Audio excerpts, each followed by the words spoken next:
中午流流啊，仲去邊啊？下午茶？影視頻啊，日日下午茶。琴日有個客嗌幫佢揾樓啊，依家去踩下盤先。咁積極啊！即係係啊，提前去了解，幫客戶匹配房源。係啊。雖然外邊依家啊咁而家天氣，但係都要自己熟悉產品㗎，先可以匹配好更加好嘅產品俾客戶啊嘛。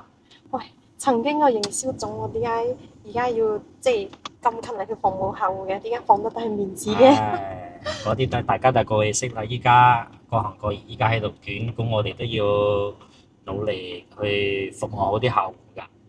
即係之前咧就係服務好開發商上頭嘅人，同埋管理好你班僆就 O K 啦。